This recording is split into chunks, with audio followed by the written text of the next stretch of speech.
Shalom jemaat IBC, kembali lagi kita dalam Embun Surgawi.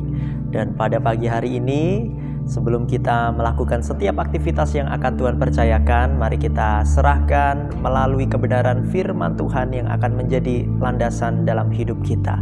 Mari kita berdoa sejenak, minta pimpinan dan hikmat dari Tuhan.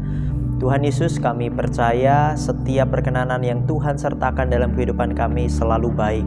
Dan saat ini kami siap mengawali hari dengan firman yang akan menuntun kami, menjadikan kami untuk terus bertumbuh dan menjadi pribadi yang lebih dewasa. Dan kami menyerahkan kiranya setiap kebenaran firman ini akan memberikan kekuatan kepada kami, serta memberikan semangat dalam kehidupan kami, dan mengarungi hari ini dengan sukacita ya Bapa. Di dalam nama Yesus Kristus kami berdoa, haleluya, amin. Bapak Ibu Saudara yang terkasih di dalam Tuhan, pada kesempatan pagi hari ini saya rindu memberikan satu hal yang tentu saja menjadi penyemangat, bahkan menjadi harapan dan sukacita baru dalam kehidupan kita melalui momen Paskah yang sudah kita lewati. Tentu saja ada satu hal yang ingin saya tekankan, bahwa bersama Yesus Kristus, saat kita mempercayai Yesus Kristus telah bangkit, pasti ada pengharapan yang akan membuat kita semakin yakin bahwa di dalam Tuhan Yesus Kristus tidak ada kata sia-sia. Oleh karena itu, pada kesempatan pagi hari ini, renungan akan saya berikan judul bahwa pengharapan di tengah penderitaan masih ada.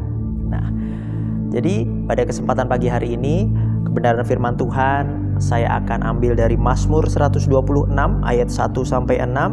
Namun saya akan menyoroti bagian nomor 4 hingga nomor 6. Beginilah firman Tuhan.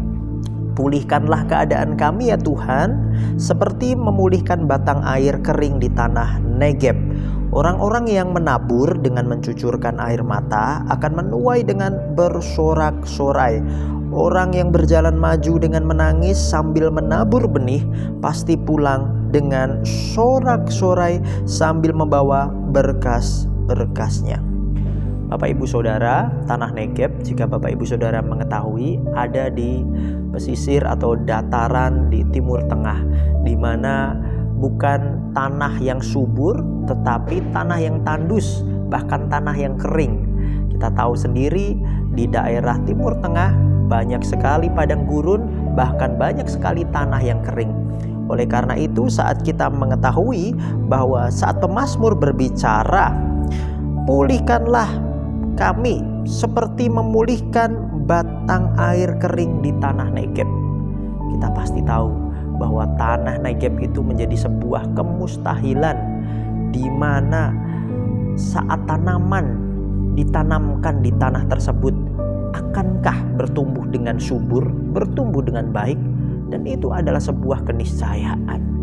Oleh karena itu, saat kita melihat ayat ini, kita sedang diperhadapkan bahwa permohonan ini seperti kita diperhadapkan ke dalam sebuah permasalahan atau sebuah penderitaan yang mustahil untuk kita hadapi.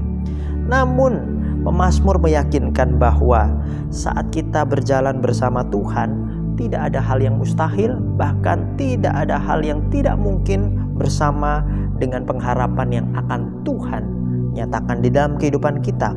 Bahkan di sana dinyatakan juga di ayat di nomor 5, orang yang menabur dengan mencucurkan air mata akan menuai dengan sorak-sorai. Orang yang berjalan maju dengan menangis sambil menabur benih pasti pulang dengan sorak-sorai juga. Ada satu kata kunci, bahwa orang yang berjalan maju. Oleh karena itu, saat kita merenungkan, pernahkah saat kita menderita, saat kita mengalami tekanan, saat kita sakit, atau saat kita sedang terpuruk, kita malah memutuskan untuk menyerah? Tapi tidak, dengan kita sebagai orang-orang percaya yang memiliki pengharapan di dalam Kristus. Yesus Tuhan kita menghendaki kita untuk tetap berjalan maju.